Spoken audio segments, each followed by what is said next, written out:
It's an ambush. Oh my God, it's an ambush! It's an ambush!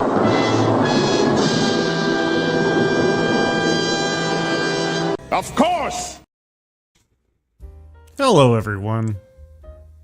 Good evening, good morning, whichever one it is. It's one of the two. Well, if you couldn't tell by the title, I can't sleep.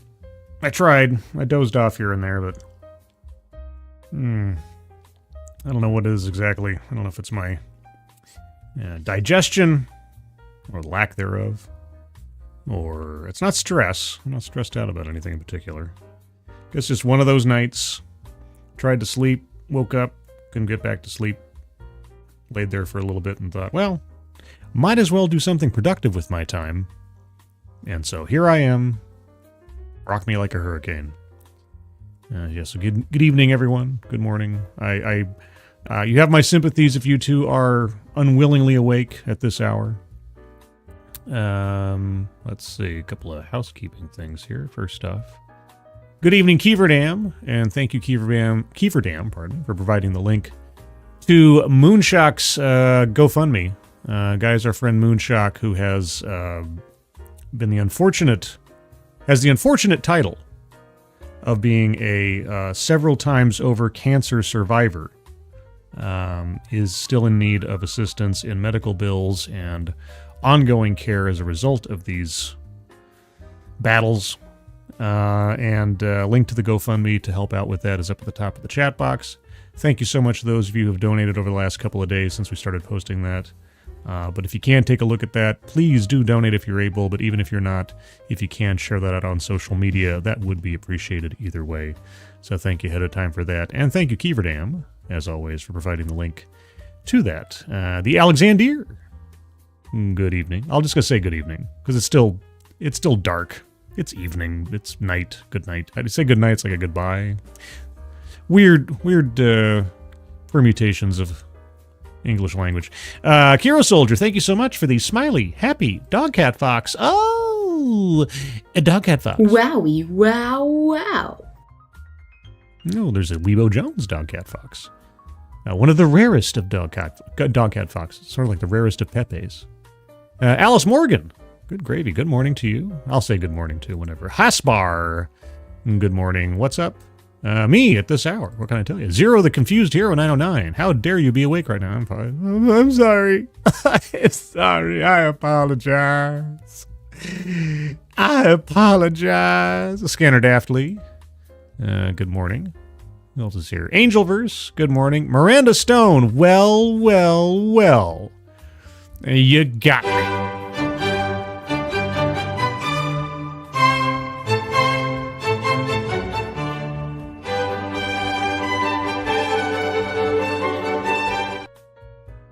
Daryl Odell, good morning. Who else is here?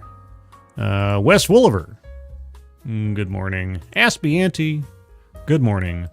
And to anybody I missed, anybody lurking, anybody in the future, anyone on X, because I am simulcasting on X, as with previous times. Yes, so we are in Insomnia territory. I have it. I don't know if you have it. Maybe you're in a different part of the world where it's not actually a problem, but here we are. Alan Thyler. Good morning. Cynic. Good morning. So, yeah, no particular agenda. I still have all my news stories I'm gathering up for Sunday's show. There will still be a Sunday show. And as I got out of bed and thought to myself, what should I do for a Saturday morning show? I thought, oh, I'll do Saturday morning cartoons. No, that doesn't make any sense. So I just probably all copyrighted anyway, so... What's more entertaining than Saturday morning cartoons?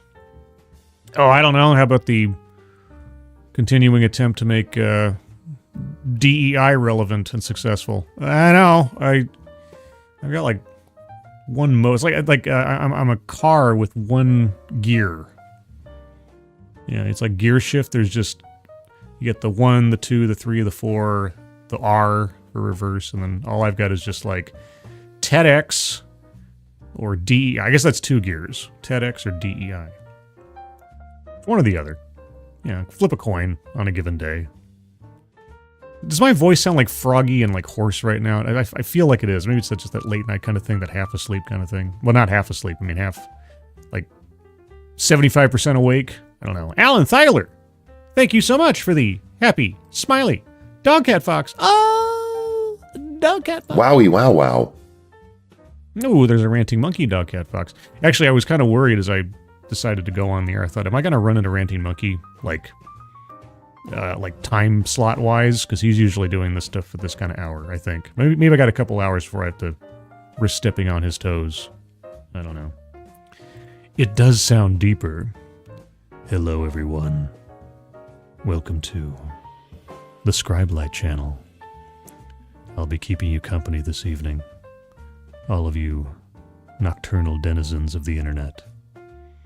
Tonight I present to you a triple feature of DEI commentary.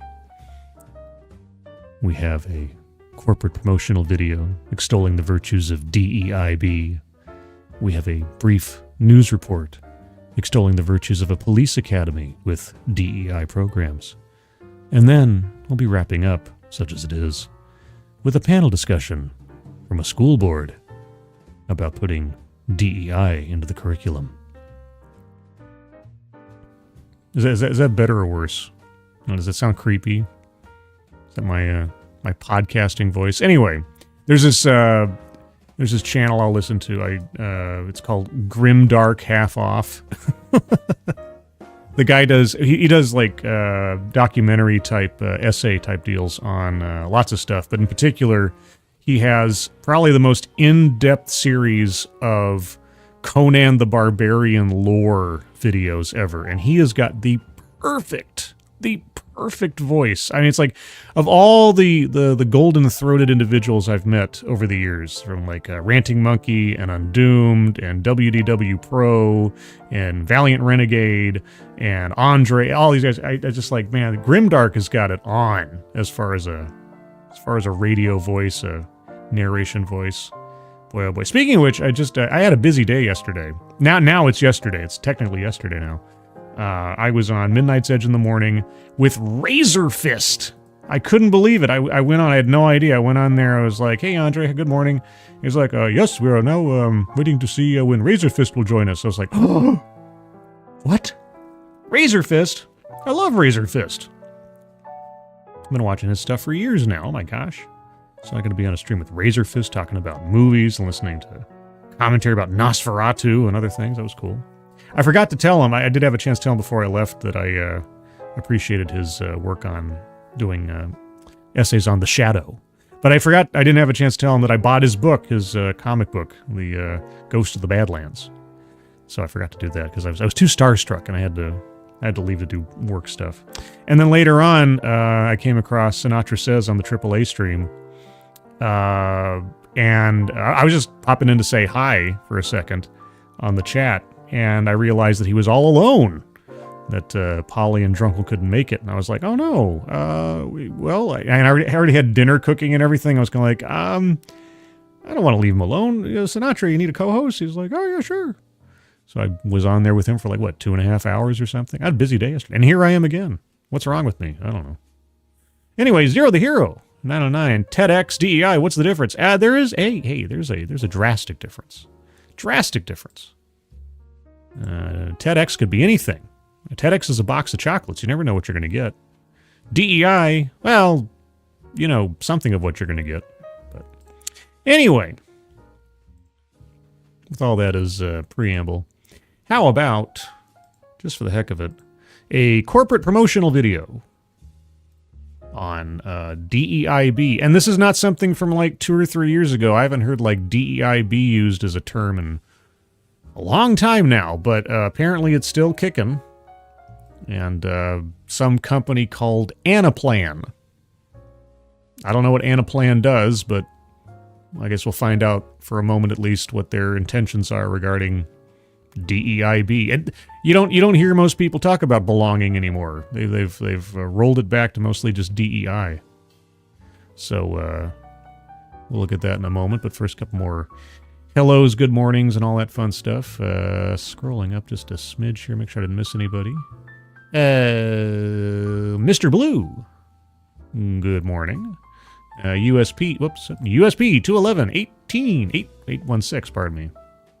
There you go. Oh, and Keeverdam provided the link to Sinatra Stream. Yes, if you'd like to listen to the impromptu, rambling, we went all over the place, like any topic that came up. Milk Q Llama 3, good morning. And Dom O'Leary, good morning to you. All right, so anyway, so what's Anaplan? I don't know, but they've got a 2-minute promo about their excitement over DEIB, which still, it's a missed opportunity. Call it DEBI, call it Debbie, and come up with a little cartoon mascot for it. I'm serious. DEIB works, right? DEIB works, guys, just in case you were wondering. It's important because it drives diversity of thought. Diversity of thought? Oh my gosh, are you just using the same terminology but trying to imply that it actually does something completely different? The only way to get diversity of thought is to have a highly diverse workforce. Oh, okay. Well, how do you define a diverse workforce? And the only way to have a highly diverse workforce is if we allow people to be their authentic selves. Boy, this guy's hitting all of the buzz phrases. Okay, we have to allow people to be their authentic selves, all right? So how, and I know it's only a 2-minute thing, so we're probably not going to hear, but how are you previously preventing people from being their authentic selves? And create an environment that fosters that. Diversity, equity, inclusion, and belonging helps our employees reach their full potential. Really? I'm going to be asking a lot. How? By allowing them to be their fully authentic selves, or bring their whole selves to work? be themselves. Be themselves, okay. What does that mean? Allowing them to bring their whole selves to work. I did it! I said whole selves! I said whole selves! They said whole selves!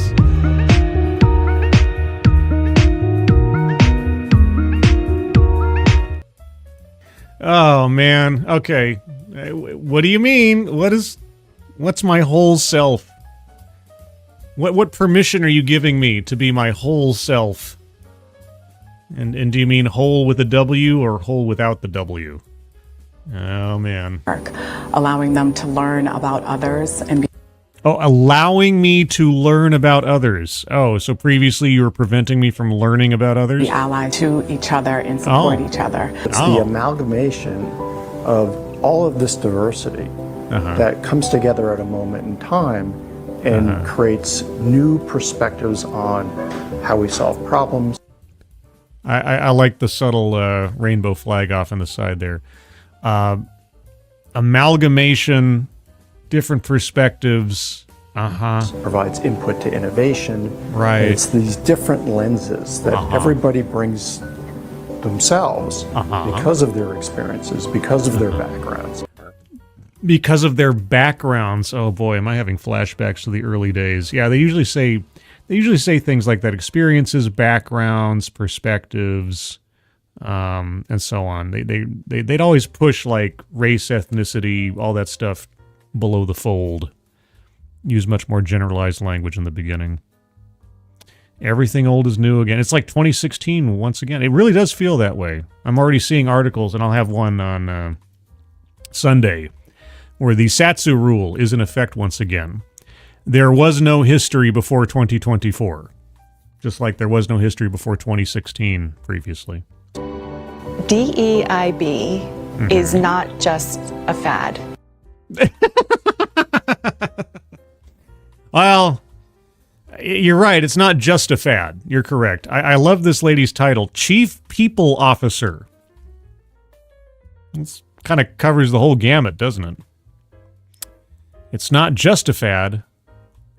It's an experience. It's an expression. It's the air we live in. The air we live and breathe. It's the water in which we swim.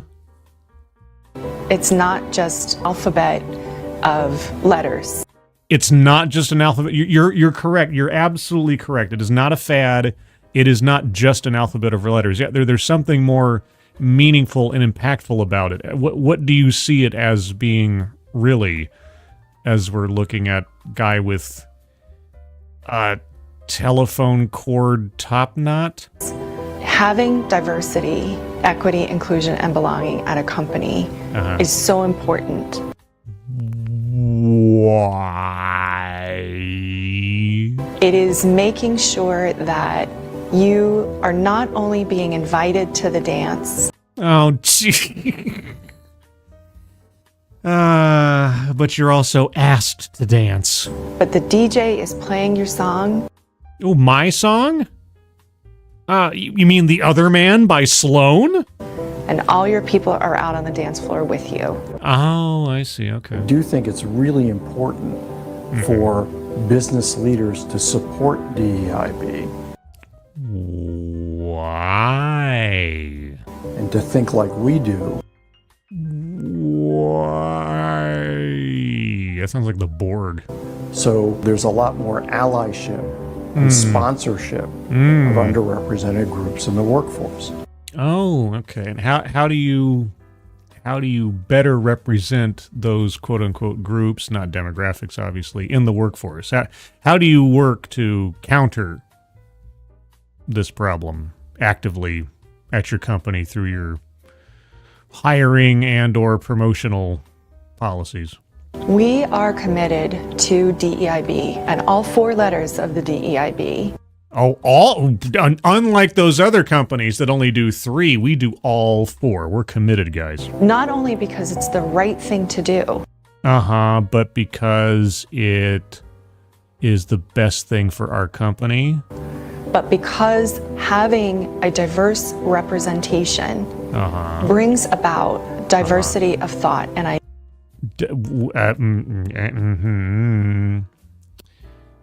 You're not. I have a sneaking suspicion. They may not even mention it in this thing. I have a sneaking suspicion that somewhere, if I were to be listening to some board meeting or internal discussion on this, the name McKinsey would come up at some point. I got a notion. Ideas, which is key to our winning culture, but is more important to driving innovation. What does your company do? What is it that you do here? In this company. Everything that makes you unique is welcome here. Really? I wonder what would happen if someone walked in one day who had a job there and was wearing a red cap that said "Make America Great Again" on it and decided to put a framed picture of Donald Trump on their desk. I wonder what would happen then. Nobody says, "How dare you?" Like, I'm bringing my whole self. This is my authentic self. I mean, you want diversity of thought, right? Join us. Anaplan. Okay. I don't know what Anaplan is. It sounds like some kind of like insurance company or something, like out of Annapolis or something. What is Anaplan? Anaplan, experience the future of FP&A. Well, that doesn't help. It's a software company. Okay. What is this? Oh, it's got a... Oh, do I want cookies? No. Sign up for a personal demo. Drive your business to be more dynamic, collaborative, and intelligent. Oh, is that what it is? See why thousands of organizations trust Anaplan to plan with confidence. BT, Vodafone, Mufga? M-U-F-G? Mufga. Del Monte. Okay, well, I recognize Del Monte. And Bayer, they do aspirin and stuff. Okay.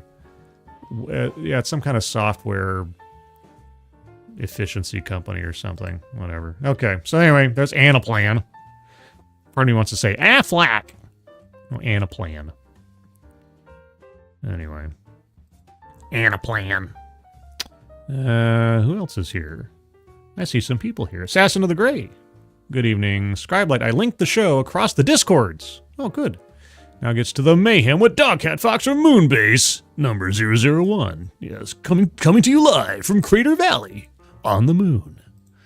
Mr. Blue, D-E-B-I-J, sounds like the game Wizards play in Harry Potter knockoff. Dibbage. Yeah, diversity, equity, belonging, inclusion, and justice. Yeah, Dibbage. Dibbage, would you like to play a game of Dibbage, Mr. Potter? Good evening, Mr. Potter. I have heard much about you. I hear you're the boy that cannot die. Perhaps you'd like to play a game? Let's see, Daryl Liddell. What do you want other companies to think like you? Or why, pardon me? If you're doing what is so much better, you'd want to be the only ones doing it. Yeah.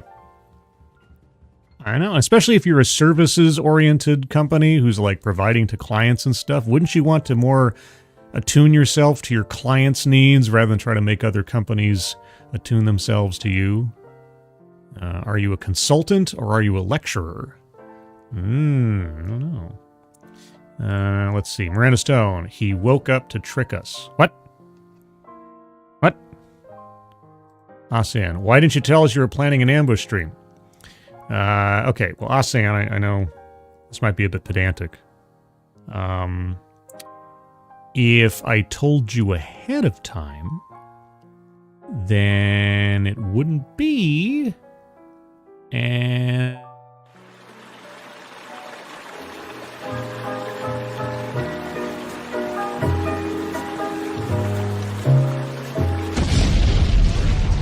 It's an ambush. Oh my God, it's an ambush! It's an ambush!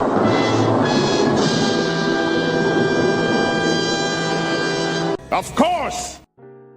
yeah, if I told you ahead of time, it wouldn't be an Anaplan.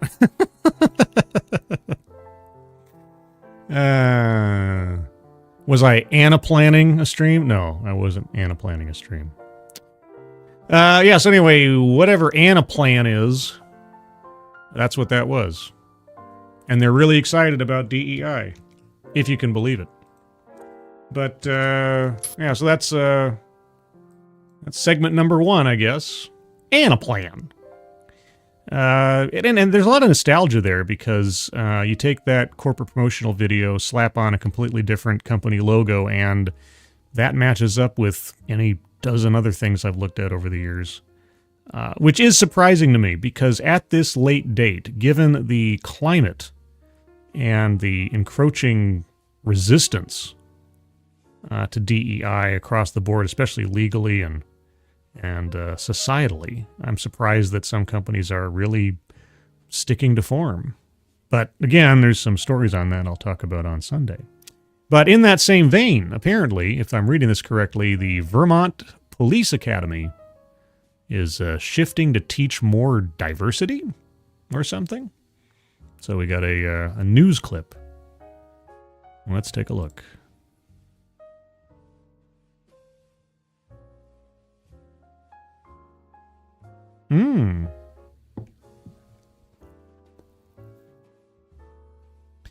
Well, just what we need in law enforcement, encouraging recruitment policies on the basement.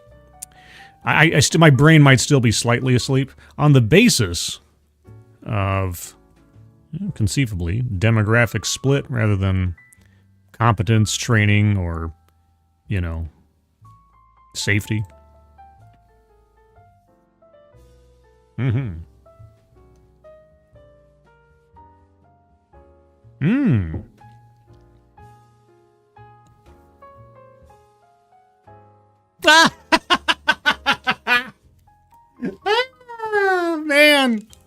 Man, this is like a clip show or something. Okay, and again, this report is from like yesterday or something or whatever. Restorative justice? Oh, man. My favorite. Uh-oh, what's going on? Is it playing on your end? What's playing on my end? No video. Oh, no video playing. Oh, pardon me. Oh, whoops. I was on the wrong tab. I apologize. Sorry, guys. 1 second. That was my bad. I should have closed that tab and opened up this tab. Okay, I'll start over. I'll get up to where we left out. Sorry. Let's try that again. Welcome back. This year, Vermont's Criminal Justice Council welcomed a new community inclusion director tasked with developing new training techniques for recruits at the Vermont Police Academy in Pittsford. NBC5's Erica Love joins us now from the newsroom. And Erica, you spoke with the new director about her ideas to implement new practices for recruits. Okay, so that was the first portion where I was talking and pausing and all that kind of stuff. Live TV, everybody. Anyway. Yes, Adrian, I spoke with Lisa Ryan, and she tells me her background in restorative justice and conflict resolution will help better equip new police officers who are graduating from the academy. Yes. So law enforcement with a foundation in restorative justice. Yeah, now conflict resolution, de-escalating situations, yes, these are all very important skills for law enforcement, it's true. But restorative justice, oh boy. If we embed diversity, equity, and inclusion in everything we're doing. Oh, that's a she, her down at the bottom of the corner there. She, her. All right, sorry, let me back up a little bit, make sure I got that. If we embed diversity, equity, and inclusion in everything we're doing, we're being more responsible, we're being more just, we're being more responsive to the various communities and stakeholders that we interact with. Stakeholders is a very important term in restorative justice. Okay.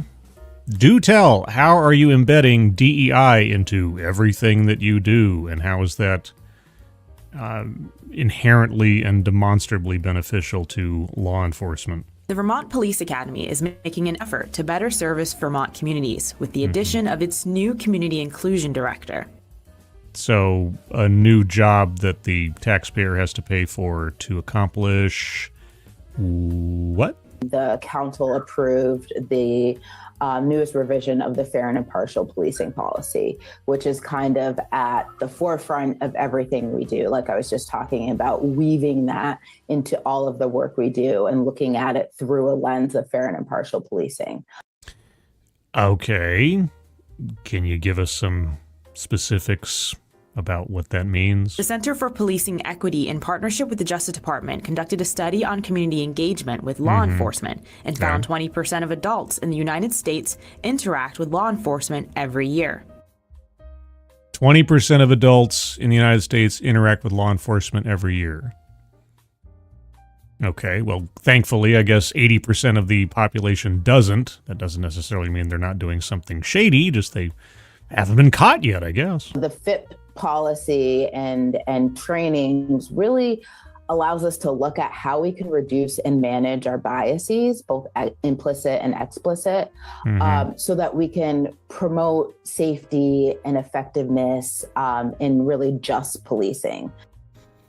You keep using those words. What do you mean? Can you give us an example of what changes will be coming as a result of these new policies? So putting FIP at the center of what we are teaching here at the Vermont Police Academy is so important for law enforcement who are currently in the profession, but also our incoming recruits that will be law enforcement.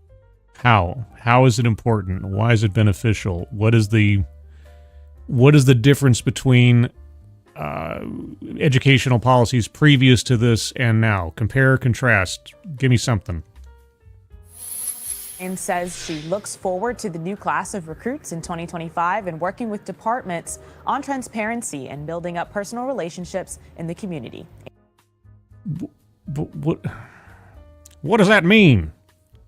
Thinking of the avalanches or whatever in frontier psychiatry.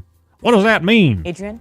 And Erica, a big part of efforts to challenge bias in law enforcement across the country includes community feedback. What did Lisa have to say about that? Yes. What did she have to say? Well, Adrian, she says a lot of her work relies on direct community feedback, and she's asking Vermonters to engage so that the Academy can better assess how communities change over time. So she has no idea. She's coming into this job without any foreknowledge of exactly how she's going to... Hey, community, we really need you to participate in this thing that I'm managing, and I'm going to be using community feedback to guide our policies, the policies that I already know will work and will benefit everybody, but I don't know how to implement them until you tell me how to do so, so I'm just going to wait here until you tell me what to... Okay, there's still like a minute left in this thing. You guys are going to go a little bit deeper on this, I hope. I think I would start by saying, asking the community to engage with us. Asking the community to engage with you. Okay, what specifically do you need from the community in order to do your job? Tell them about their experiences with law enforcement in their communities or even on an individual level, so that we can take that information, and implement it into the work that we do. What? Okay, either there has been a problem identified that requires this new position they've created to address, or there isn't. You said you're going to battle bias, conscious or implicit, whatever. But you must know that exists, right? You must have some evidence that there's a problem to resolve. What information from the community is going to help guide you? Like what? So that we're producing a better product, whatever that looks like in whatever form. No, whatever that looks like in whatever, policing has been going on for a couple hundred years now in some organized form or another. Different models and different tactics and different strategies have been practiced across the world for a long time now. You don't know what that's going to look like? Whatever form? Okay. I'm obviously missing something. We're addressing needs of the community and also being transparent and communicative with our law enforcement officers. This sounds like utter irrelevant, bolt-on taxpayer drainage nonsense to me. Ryan also mentioned looking towards the future. She hopes to continue the work towards recruiting and retaining diverse populations in law enforcement. Which is just code for hiring on the basis of visible elements. Erica Lev, NBC5 News. Okay, well. Great. That's great. Tells us absolutely nothing, but does assure us that taxpayer money is being spent on it, whatever it is. Yeah, what work? Exactly. The work. No, guys, it's the work. That's all you need to know, just that this is work that needs to be done. This important work. Of waiting for the community to give you feedback and, depending on how much effort you put into asking for that feedback and specifically where you ask for that feedback to come from, you could easily tailor for yourself the outcome you're looking for. Or, continue justification for your employment. I'm particularly curious about that last part where it's like recruiting from diverse populations or whatever. Like, oh? And how's that working? Miranda Stone, okay, I get it. She asks the public what they think, then goes tells the police what they think. Yeah. This is, it is striking to me how similar this is, again, to videos that I did now 8 years ago. One of the earliest corporate diversity things I looked at was the chief diversity officer for eBay. And he was sort of like the in a way, his presentation was the template in my mind for a long time as to how corporate DEI promotional videos went.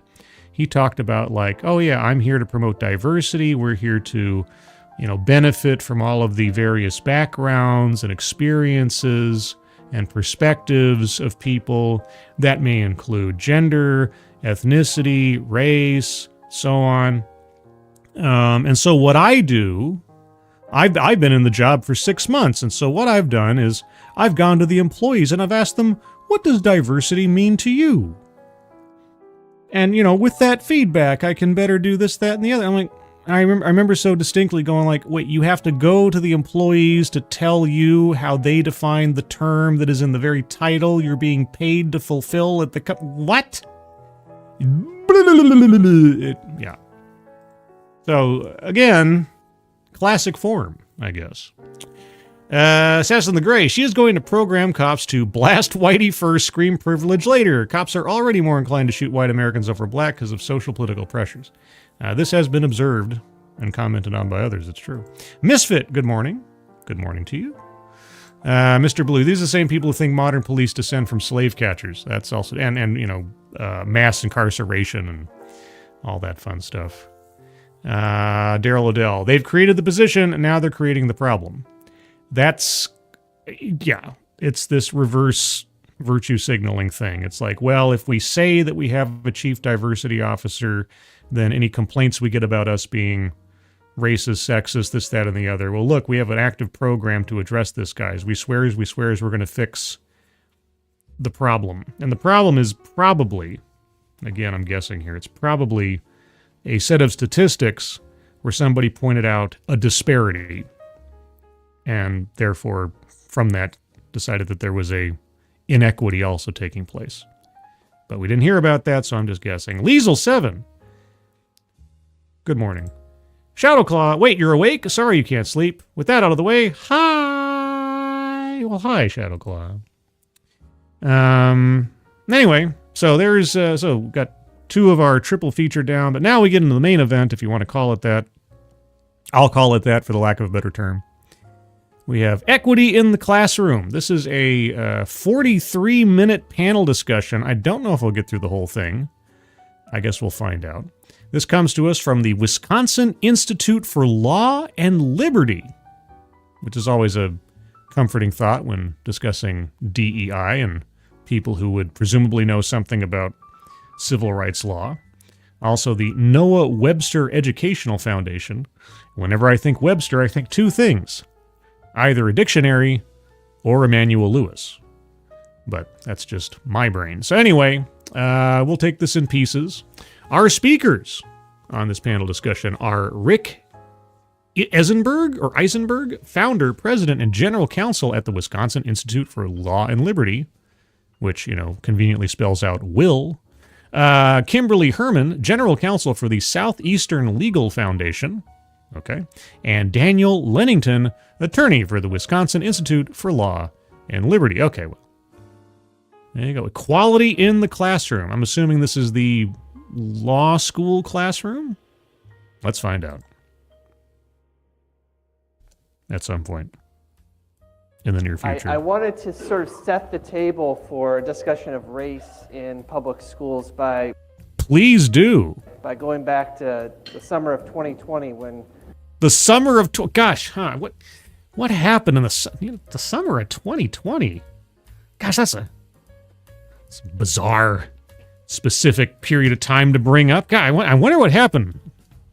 Summer 2020. Race became really supercharged in our public schools.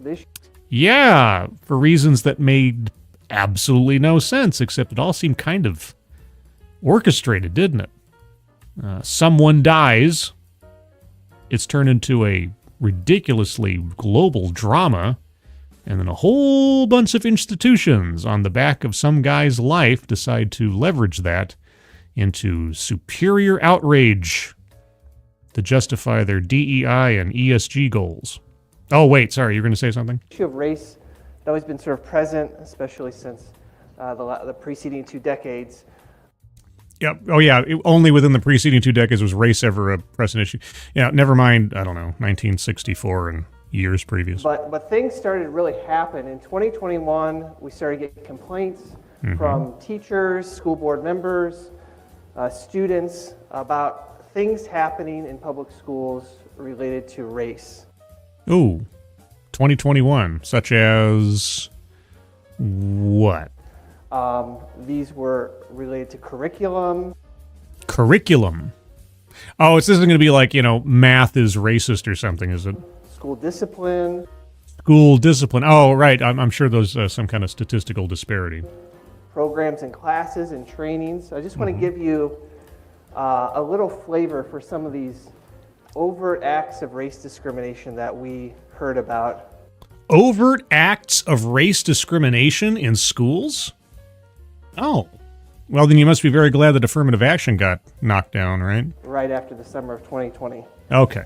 The Madison Metropolitan School District had a policy for K-5. It was a reading curriculum.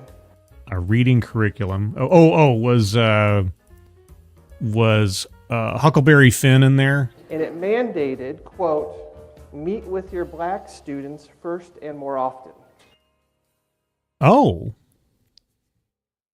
Okay. Oh, maybe. Oh my gosh. Will this be a anti-DEI panel? Oh. Maybe I misread this. Maybe I was fooled. Maybe when we're talking about equality in the classroom, they actually mean equality. Uh-oh.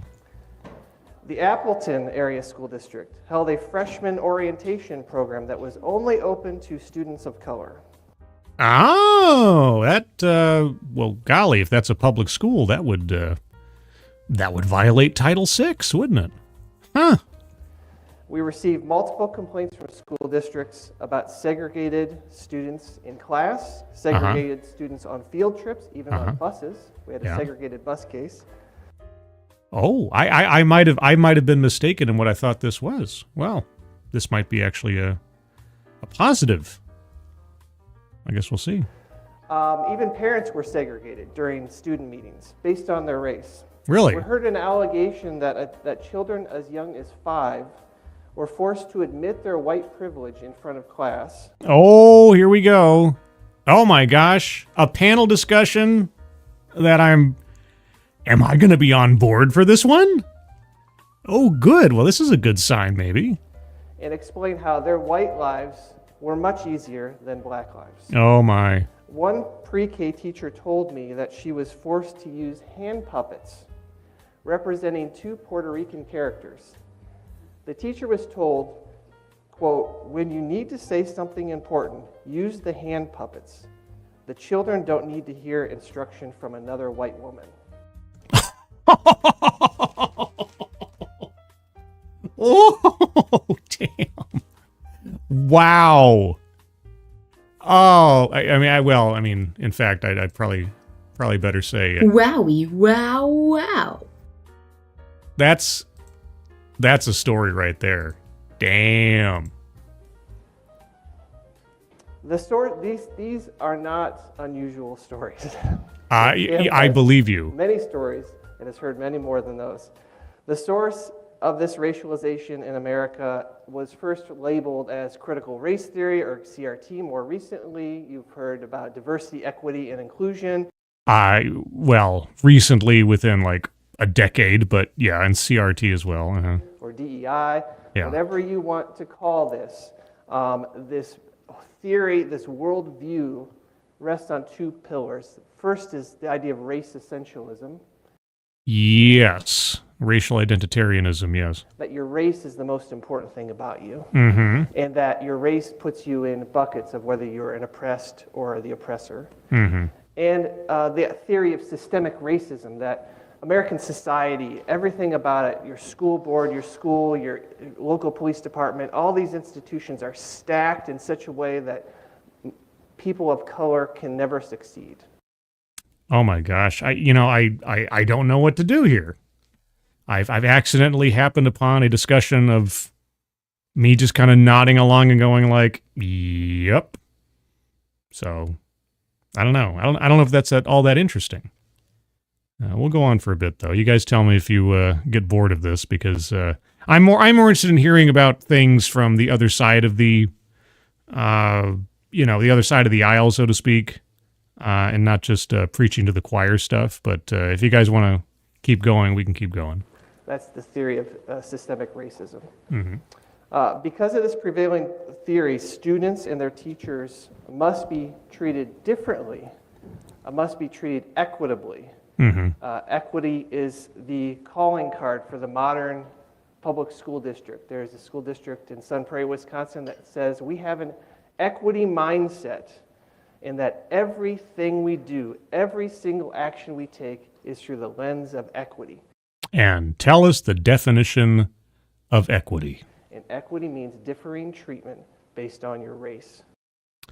Well, yes. I mean, in the sense that the ultimate goal is equality of outcome. So, yeah. But inherent to that as well is the same assumptions that certain people, based on their race primarily, need to be treated differently or, elevated or denigrated in some way, subtle or overt. That's what it means. Mm-hmm. So we're going to see today that this worldview of equity, DEI, CRT, or whatever you call it, does run headlong into the law. Okay, I'll just say hallelujah, but it's obvious to anybody that has even the most basic understanding of the main tenets of civil rights law. Title VII, Title VI, 14th Amendment, even Title IX in places. Go ahead. And that's what we spend our days doing, is dealing with that issue. So for the first question here, and I want to address it to Rick. Mm-hmm. I've heard public school administrators, I've heard superintendents, I've heard even lawyers for school districts say that non-discrimination laws only apply to, quote, protected classes. Non-discrimination laws only apply to protected classes, as in you are legally, or you're given some kind of legal room to be discriminatory against, say, white people or straight white males or something. That you only reverse racism is permissible. This suggestion is that racial minorities are the only ones who receive protection by the law. I've also heard a school administrator say that racial diversity is critical and even required, so schools can use racial balancing and other tools to achieve equitable results. Well, now, see, on a legal / moral / ethical basis, I could extend a certain level of forgiveness to administrators who would say such things in previous years because affirmative action existed in colleges and universities. So, by extension, if that is permissible in order to balance out things or something, and then someone in a elementary school or elsewise might as well think that, hey, what's good for the goose is good for the gander. Doesn't make it right, but I could see their rationale for it, because if the Supreme Court is allowing it and has allowed it for so many years, then how can it be inherently wrong or illegal for us to practice it down on our level? Well, thankfully, any ambiguity there has been done away with, hopefully, but not necessarily, actively, because of the decision on affirmative action. Rick, are these people right? And if not, what should school board members know about non-discrimination laws, sort of from a 30,000-foot view? Does the law protect everyone, and what should school board members know about the law of non-discrimination? Okay, and I'm just pausing here basically for YouTube, so give the fullness of his response. He's muted. I think you're muted, Rick. They're not right, and the law does protect everyone. We've had a long history of this. You did a great job, Dan, of explaining these concepts of equity, which is being advanced now in distinction to equality, and anti-racism, which is being advanced in preference to non-discrimination. I feel like it's so bizarre to have been, railing against these things all these years and saying similar things, and to hear someone else in a position of far more expertise and authority on the subject than myself, it feels nice and affirming. I will say, I don't usually try to seek out validation on a lot of things, but sometimes it's kind of nice to go like, thank goodness somebody else is saying this in a way that doesn't sound like some, schmuck English major just trying to, bubblegum and baling wire his way through a legal or rational argument against this stuff. And the ideology here is that our racial past is such that discrimination or improper treatment can be presumed from racial imbalance, and that fixing that imbalance is the job of institutions like school boards, public schools. I.e., a disparity thus equals an inequity that has to be fixed, because there could be no other reason for an imbalance or a disparity than some kind of inherent overt racial discrimination. And that will necessarily require some form of racial discrimination, right? Ibram Kendi says that the only answer to racist discrimination is non-racist discrimination. Yeah, Ibram X. Kendi. And people have attempted to embed, those ideas in non-discrimination law. Because we have a variety of laws that, could apply to school districts. There's the federal and state constitution. There's, Title IX often is a condition of receiving federal funds. You're obligated to follow certain non-discrimination requirements. There are, state anti-discrimination laws.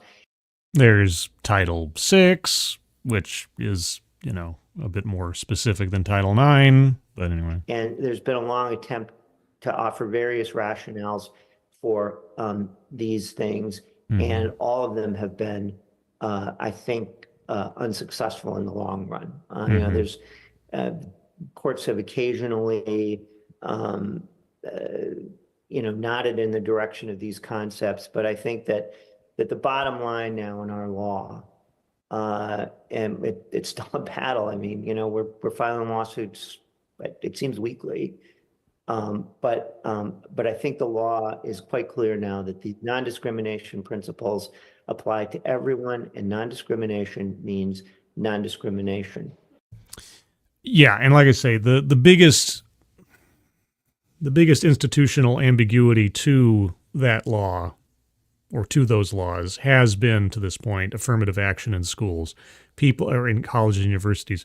The mystic chords of justification have allowed affirmative action's existence to shore up people's opinions that somehow this exception that we saw in affirmative action is morally and legally justified, despite every other law that's been passed, despite the inherent spirit of the Civil Rights Act and the titles therein, that somehow there's this one loophole, this one continuing loophole of making up for lost time, of trying to redress the injustices of the past. And as I've said before, there was a period of time right after the civil rights laws were passed where that made a certain amount of pragmatic sense. We've had, before 1964, the law said in different places across the country, disallowed the advancement and prosperity of people on the basis of their race and or their gender or whatever else.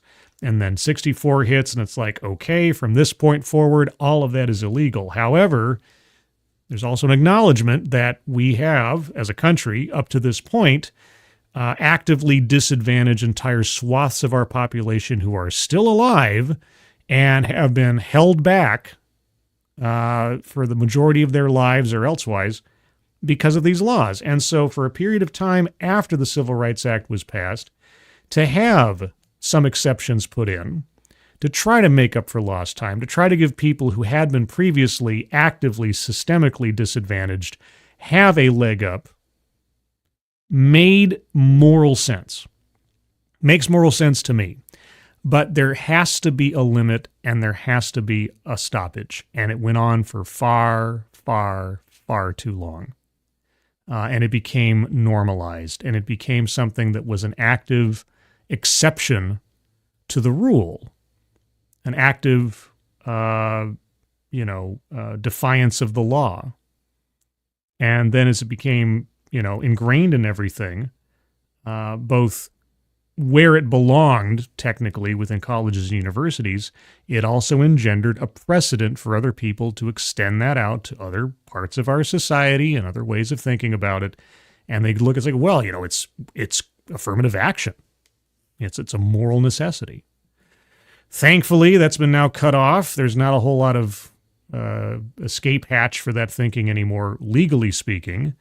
But now it's going to take some time for everything to catch up again, and that's what I'm glad to see happening, slow as it might be. And if you think about it, that makes perfect sense. You know, we didn't fight a civil war. We didn't have a civil rights movement in order to make sure that each racial group, you know, got its proportion of whatever was being handed out. We fought it because we knew it was wrong to treat people differently on the basis of race. And I think, but it's not quite over, but I think that that's really what the law requires. Yes, it's not quite over. It's going to be going on for a while, but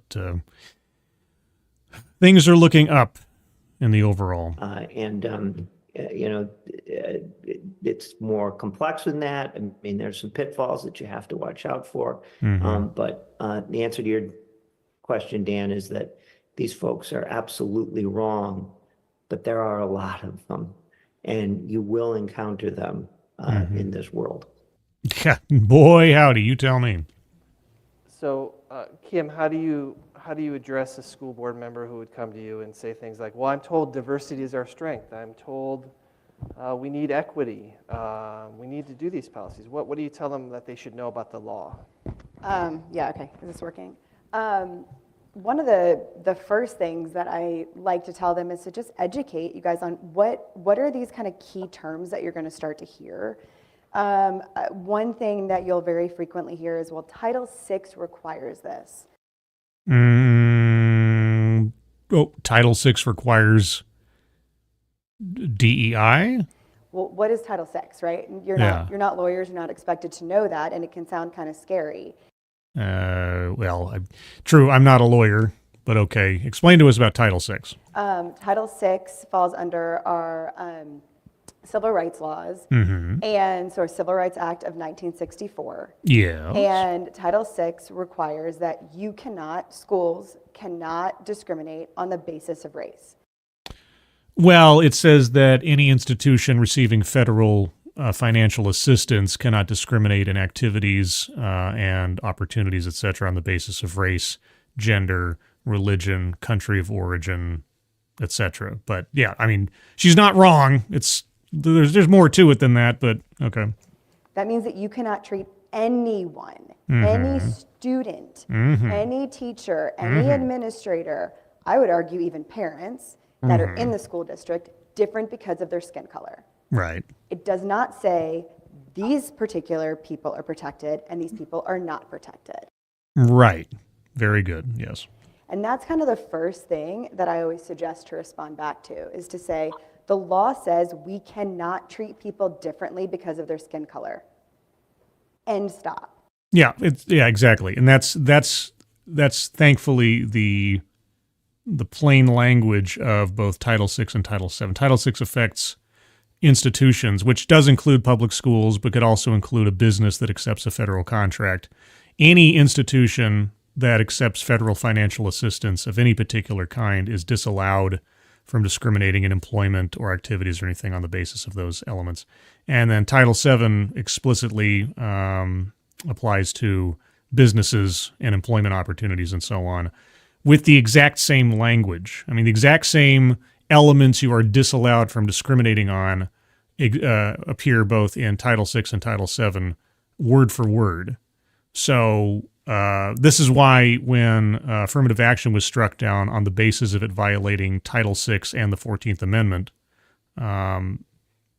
that's why I knew immediately then that DEI was in trouble if affirmative action goes down, because if you can't justify discriminating on admissions in colleges on the basis of race because of Title VI saying you can't, then anybody in a private organization trying to justify their diversity and inclusion initiative while they're operating under Title VII, not that they weren't already violating the law in that way, but there's absolutely no cover for it once affirmative action goes by the wayside, even in a sort of philosophical sense.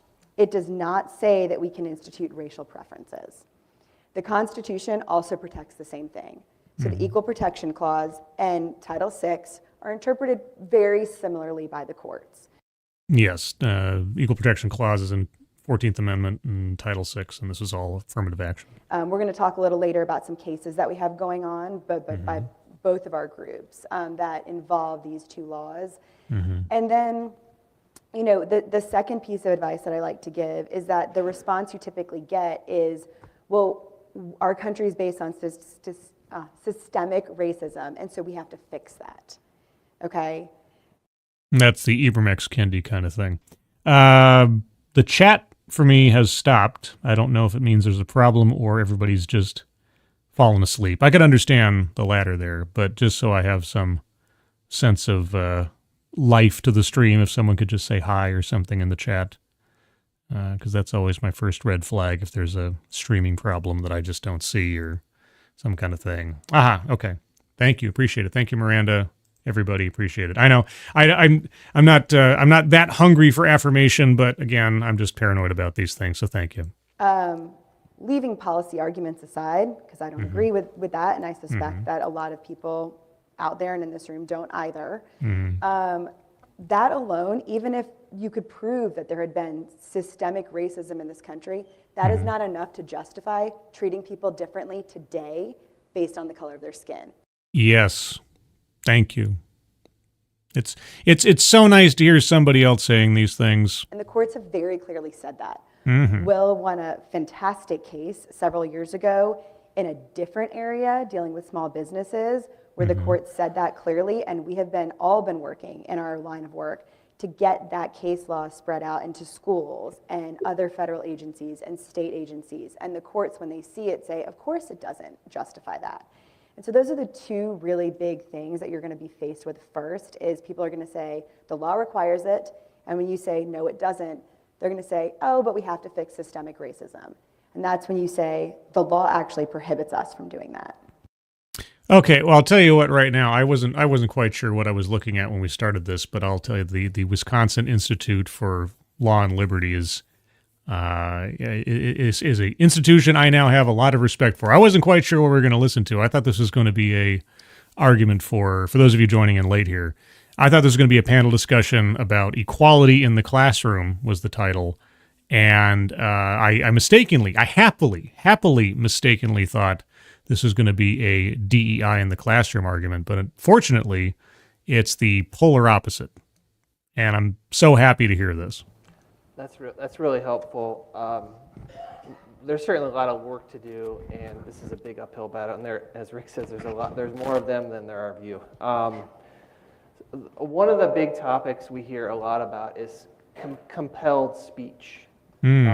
We've received a lot of reports at will from both students and teachers. Are we going to pronouns? School districts who have said that they're being forced to believe in this theory of systemic racism or to espouse beliefs about racism in America. We refer to this, lawyers do, as compelled speech. I want to give you just a couple of examples to set the table. The 1619 Project. That slavery began in America. Personal pronouns. Gender identification, and so on. In January of this year, a student from Shorewood High School here in Wisconsin wrote an essay that's online. She explained how she was bullied by teachers and administrators for holding the belief that white people could be discriminated against, and how she was ridiculed for not believing that law enforcement agencies were racist. Well, that's because, power plus privilege equals racism, and since black people don't have any power, they can't be racist. Or I should say that since white people have all the power, it's okay to be racist against them. And how she was told she could not have an opinion on racism in America because she, as an immigrant, just got here. Wow. On the adult side of the ledger, there's a federal case currently pending in Wisconsin called Becky Spengler versus Wisconsin Department of Public Instruction. In this case, Ms. Spengler, who's a state employee, recounts how she was called a racist and ridiculed because she objected to concepts such as systemic racism, white fragility, implicit bias, microaggressions. I would be in trouble in Wisconsin then, because Like, don't you know that microaggressions are everything? They don't exist. What are you talking about? It's systemic racism. You mean saying that all white people are XYZ PD, that kind of systemic racism? No, you can't be racist against white people. It's in the law. The lawsuit alleges, quote, DPI stated that plaintiff could not be trusted and did not have a, quote, equity mindset. God. Oh, man, thought police. Can a teacher be fired for not having a, quote, equity mindset? Can they be? Yes. Should they be? No. Can a student be disciplined for believing that both blacks and whites can be the victims of racism? Can they be? Yes. Should they be? No. What is compelled speech, and how do you deal with these sorts of issues? So a lot to unpack there. I'll try to do it quickly. The First Amendment protects both your right to speak and your right to not speak. And so in some of those situations that we're talking about, that's where those two rights kind of intersect. And schools cannot discriminate based on viewpoint. The government can never discriminate against speech based on viewpoint. They should never, but many do. And that's the unfortunate thing. And that's what's been allowed to run rampant for the last several years. You have schools that are conditioning. I'll use a more friendly term for the sake of everything. They are guiding. I'll use a different word that starts with G to describe this. They are guiding students towards particular philosophical and ideological ends, practically unbound, and have been doing so for years now. And it's creepy, it's destructive, and it's also, I'll be nice and say, legally questionable. So everything that they're saying is true, right? But the problem is that in practice, we've got and have had many, many problems. And so, in other words, if they're letting one student say, Black Lives Matter, you know, I believe X, and the other student says, I believe Y, and they punish the student that says, I believe Y, that's viewpoint discrimination. You just can't do it. Well, no, it's not a can't. It is against the law to do it, but it is happening and has been happening, unfortunately. So, for example, your school board members, you have parents that want to speak at a school board meeting. You allow one of them to come up and speak pro for a discipline program or disciplinary policy, but you don't allow parents to come up and speak against it. That's unconstitutional. You violated their First Amendment rights. And we've seen videos after video after video of somebody, like just an example, parents standing up and saying, let me read to you from some of the books that you are allowing to be in the children's library. And then they shut that person down, or they have them escorted out of the building or something like that. We've seen that happen again and again and again. When it comes to compelled speech, it's a little bit trickier because the law is somewhat unclear here. And I think it's important that you guys know that, right? The law is not always black and white, and there are lots of lawsuits going on with compelled speech right now. And it's because with compelled speech, students are going to have different rights than teachers. And where they are and what they're talking about is going to dictate that. And so, in other words, if you're talking about something in a classroom, can a teacher require a student to write a paper on a particular topic? Yes. They can, right? That's not necessarily considered compelled speech. Can they fail them and punish them because they don't like what they wrote about? Like maybe they wrote a pro-Trump paper, or they wrote, it could go the complete opposite way, right? You could have a conservative teacher and they don't like something that somebody wrote pro-Biden. They can't punish them because of that. And right. If it's just simply on the basis of belief and not like fulfilling the assignment, then yeah. so that's where you get more into the free speech area versus compelled speech. Compelled speech really comes in when you're talking about telling people what to believe and what to believe in their personal lives. And we have some cases pending on that, and so I have to kind of be a little bit careful of how I talk about it. But we do represent a number of teachers that have brought lawsuits against trainings, so mandatory anti-racist trainings. Oh, thank goodness. Because in the training, they weren't told, this is what you teach in the classroom. They were told, this is what you need to believe in your personal life. And they were told to go out and become political advocates for anti-racism. Yeah, there you go. And that's, encouraging teachers and by extension students into becoming activists. Not teaching them how to think, teaching them what to think. If you haven't already seen it, and I highly recommend watching it in its raw form as well, although they have edited it in weird ways since the last time I looked at it. But I have a old scripted TEDxcellence on my channel. Just look it up. It's called, I think it's called Full Integration, something like that. Or at least a word in the title I put in is integration. And it is a TEDx given by an elementary school teacher who is an absolute and total evangelist zealot for the fundamentals of DEI in the classroom and turning kids into activists and the whole 9 yards.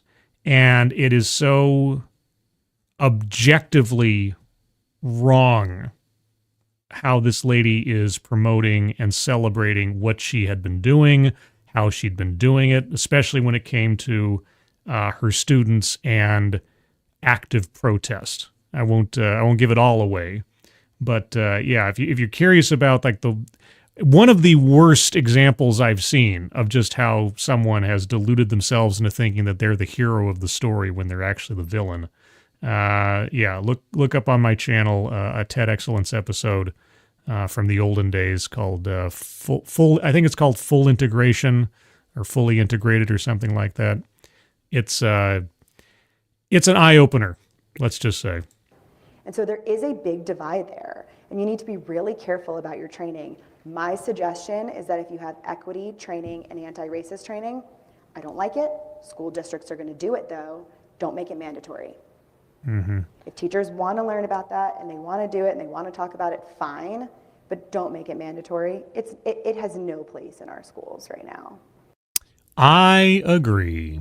So that's just I get off my soapbox on that last part. That's great, thanks. So Rick, how do we navigate this as a school board? We're telling these school board members that they can set the curriculum and they can decide what the curriculum can be. How does that butt up into a teacher's right to believe what they want to believe?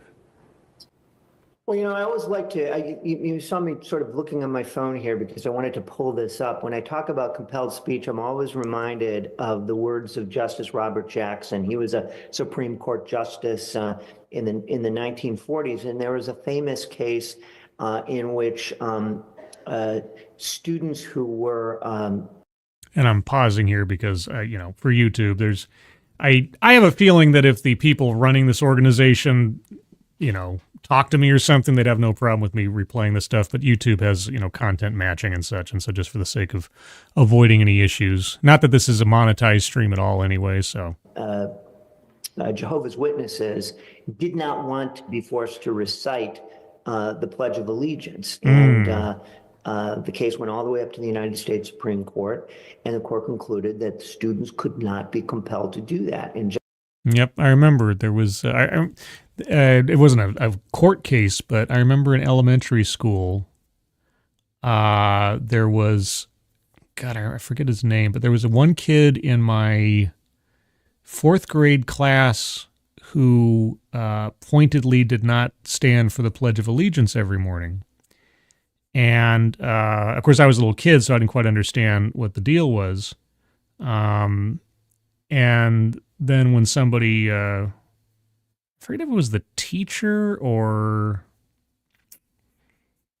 I remember either I or someone in the class asked about that in that sort of like, child naive way of saying like, why doesn't Brian have to say the Pledge of Allegiance or something like that?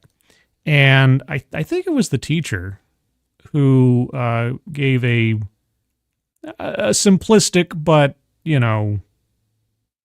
accurate explanation of it. And it still seemed weird to me at the time because it was just like a habit. You did it every morning in school, in class.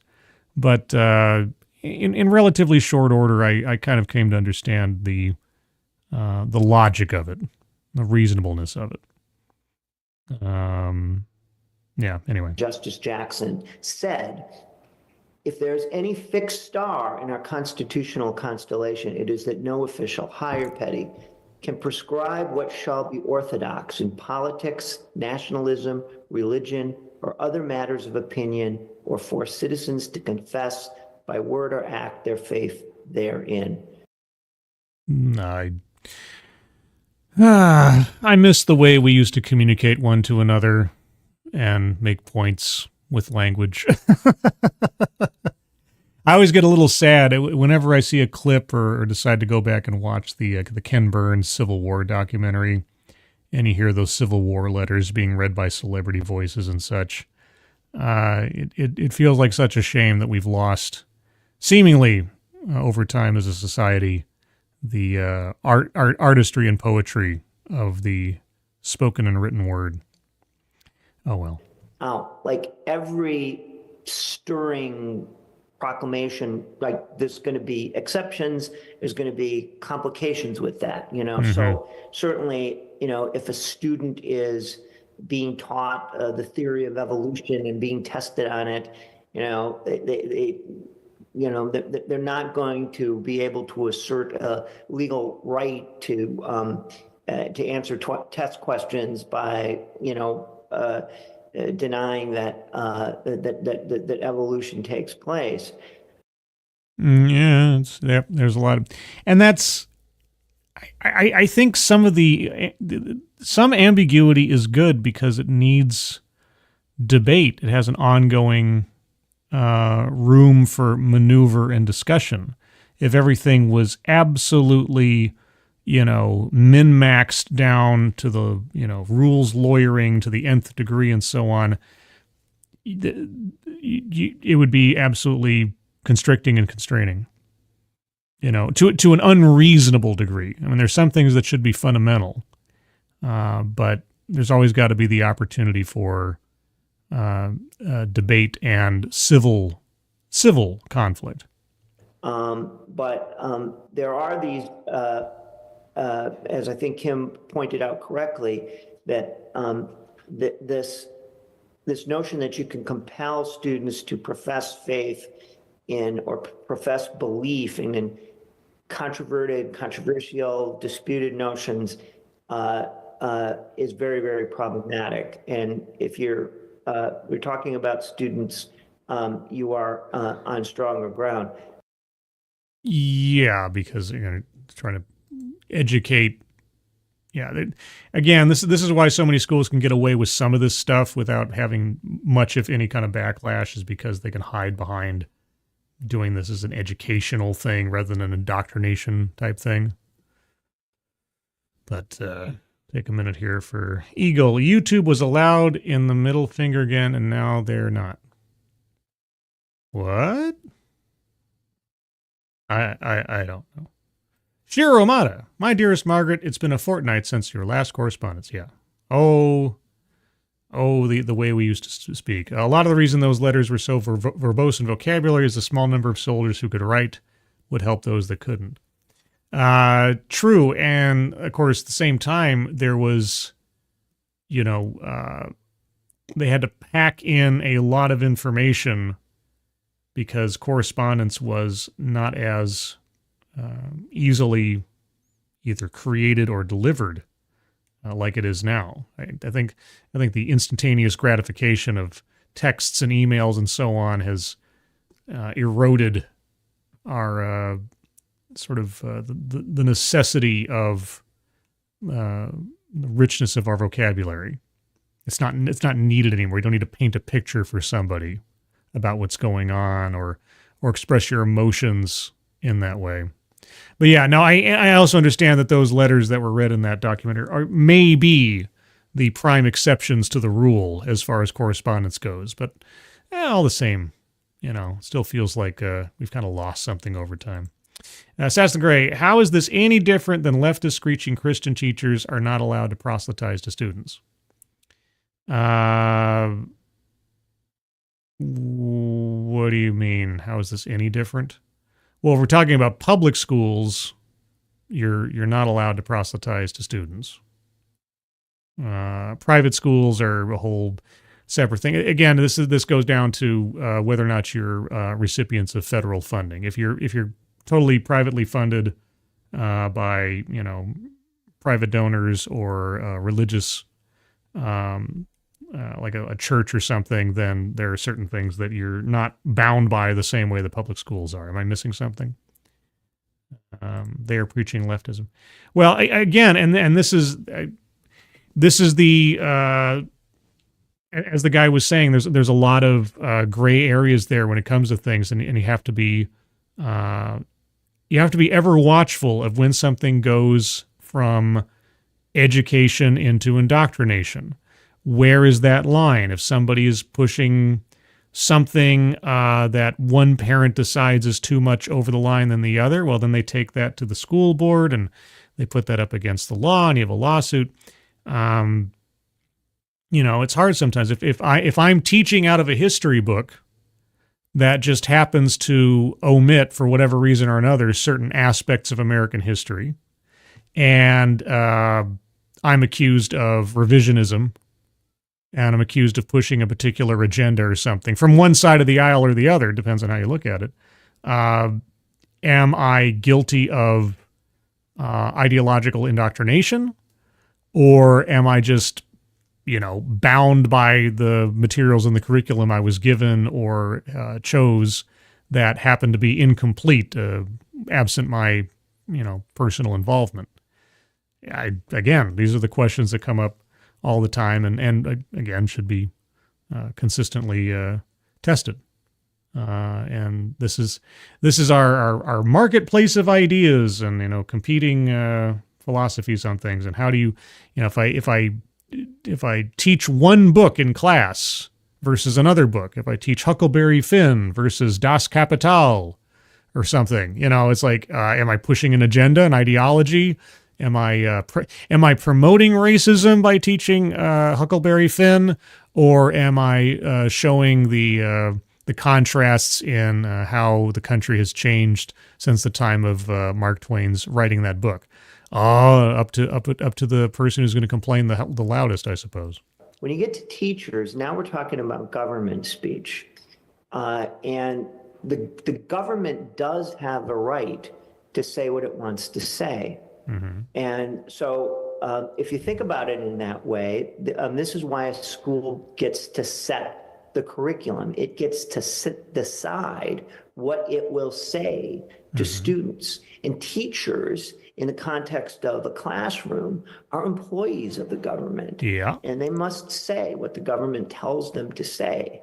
If a teacher may want to go on and on about, his or her personal opinions regarding, various issues of the day. But if the job is to teach math, they got to teach math. Yes.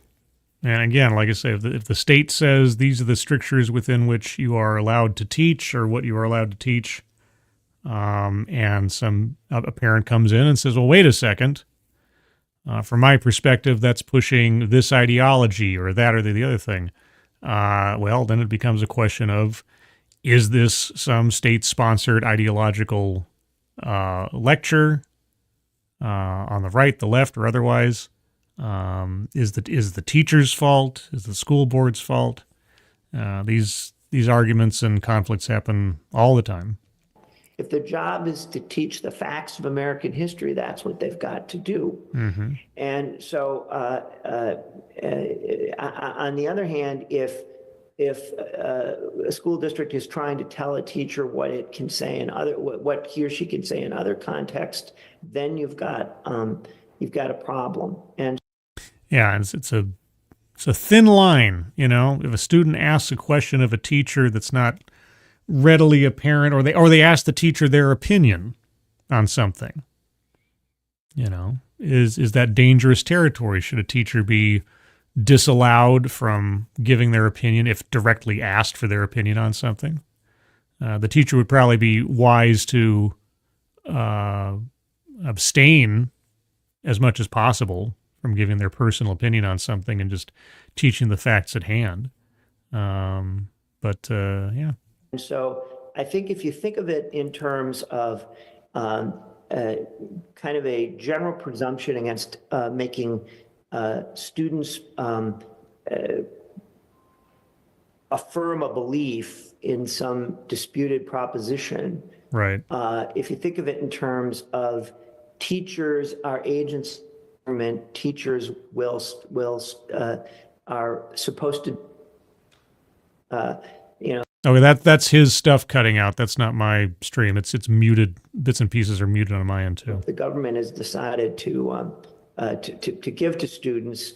I think you have the proper framework, and then you can kind of drill down into the details because there are various situations and exceptions and complexities, as Kim points out, that require some care to be taken.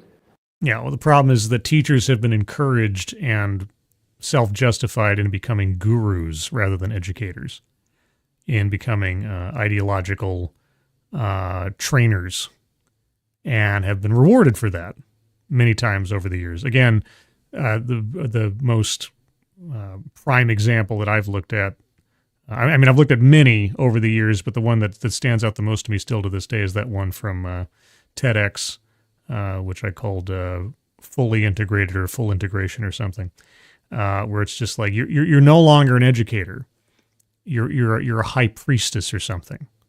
The way that lady was talking, and how she was treating the whole situation.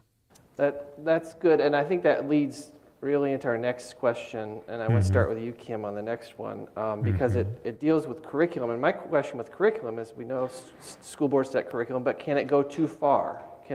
Of course it can. Does curriculum go too far and create an environment that is so racially charged that it starts to abut up to people's rights? And so, well, it's not okay. It's not just about race, though. I mean, that is a prime part of it, but it's also a whole bunch of other elements and sentiments and that are involved here. It's about race. It's about gender identity. It's about class situation and tying those to race or gender or orientation. I mean, race is the most, I guess, marquee element to it, but we're really talking about a whole cornucopia of identitarianism that's wrapped up into this. I want to give a couple of examples. In Portland, Oregon, Chris Rufo, the journalist, wrote, "The schools have self-consciously adopted the pedagogy of the oppressed as their theoretical orientation, activated through a curriculum of critical race theory and enforced through the appointment of de facto political officers within individual schools." Yep. I follow Chris Rufo on Twitter. He's done a lot of good work. Reporting about a school district in Los Angeles, journalist Barry Weiss recently quoted a student who said, "We don't call them Newton's laws anymore. We call them the 3 fundamental laws of physics. They say we need to decenter whiteness, and we need to acknowledge that there's more than just Newton in physics." Yeah, that's like math is racist because, so much of math and history and so on has been written by particular demographics of people, and therefore it's untrustworthy. So my question is, with a curriculum such as the BLM at school curriculum, can it go too far as to create such a problem, and what are some problems you've seen? Yes, it can go too far, where it would actually violate the Civil Rights Act, so Title VI that we talked about, and the Equal Protection Clause. Yes. Tell us about affirmative action. The issue that we're facing right now is that we don't have a lot of court precedent on this. Which is really unfortunate and really surprised me as time went on. It just, because my constant refrain in the bulk of my early library of videos as I looked at things with diversity and so on, every time I'd hear some executive or some politician or some educator or something say this stuff, which to me just seemed so demonstrably unconstitutional and violating of people's rights, I kept asking, how is this legal? How is this legal? How is this possibly legal? How is this stuff not stomped on immediately? Because it's so obviously in violation of the law. Well, there's something being in violation of the law, and there's someone actually taking someone to task legally for it and constantly putting more bricks into the foundation of a defense against it. And there isn't much. And my understanding, and I'll be curious to see what she has to say about it, my understanding for the reason why there isn't much is because the federal agencies that are effectively empowered to respond to these things are constantly and consistently underfunded and understaffed, and things just are let to go run rampant without any kind of pushback. And especially when you have organizations like the so-called American Civil Liberties Union taking a side that would otherwise oftentimes restrict or condemn people's civil liberties for the sake of one ideology. Not even sort of publicly non-governmental watchdog groups are doing much of anything about it. Now, thankfully, that we've reached such a crisis point in this stuff, something's happening. I hope it's not too little too late, but it's still going to be a much, steeper uphill battle to try to take care of it. And so there is a case that we have at SLF right now, and it's kind of the key case to look at for this. It's in District 65 in Evanston, Illinois, and our client is a teacher. And back in 2019, she filed an administrative complaint with the Office of Civil Rights. Okay, pausing for both YouTube and consideration. So when there is a civil rights violation, when a school district treats somebody different because of the color of their skin, you have two potential options. You can file a lawsuit, or you can file an administrative complaint with the Department of Education. Evanston, Illinois. I feel like I reported on something from Illinois with a teacher civil rights case. I'm curious to see what the details are. She chose the latter. And after an 18-month investigation, the Department of Education issued a formal opinion saying that everything that this school district was doing created what's called a hostile learning environment because it was so racially charged, okay? There was mandatory racial segregation. So you go into a teacher training and white teachers are sent to one room, everyone else is sent to another room. Good gravy. And they're taught about race and how to bring race into the classroom. Yeah. Affinity groups. Yep. Affinity groups. Affinity classes. Oh boy. Okay, these are facts that have been established on the record. They were doing similar things in their classroom through classroom exercises. So the famous privilege walks, things like that, but then taking them to an extreme. Privilege walks. I did at least one video on that of a demonstration of a privilege walk. First time I ever heard the term privilege walk, I thought it was like doing a walking tour of a town and going through like the either the wealthy part of town or the lower income part of town and just running guilt trips on people for haves and have-nots. It's not that. It's even more ridiculous a ritual than that. If you've never seen a privilege walk, I believe I called my video on it "Walk of Shame," and it is absolutely bizarre. Kids as young as 4 years old who cannot read an anti-racist pledge were being required to sign an anti-racist pledge and say it out loud, the best that a 4-year-old can read. Those are two little examples to say this is everywhere in every subject in the school district. So they issued that finding saying that that was a hostile learning environment. That's an example of too far. And okay, but here I guess here's my question. And maybe they'll answer this, maybe they won't.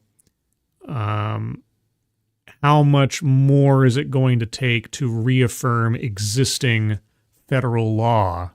How many more cases are going to be necessary to try to refine this down to finally, expel this stuff, at least as much as possible from the schools? Because it's still here. It's so obviously and demonstrably wrong, but it's still going on, and schools are still doubling down. Many aren't. Many are making changes, even if they're just kind of changing the deck chairs on the Titanic sometimes. But why hasn't the message gotten through to this point?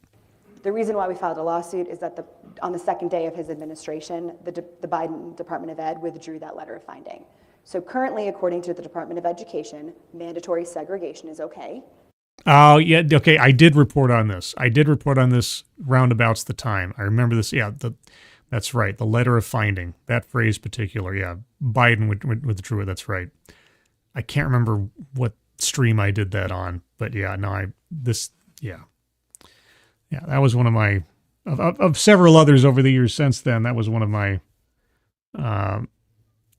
something I did not like that Biden did, which, the list is endless now. And it does not violate the Civil Rights Act. So we filed a lawsuit on her behalf. Mm-hmm. We are now 3+ years into the lawsuit, and it is still going on. Oh, man.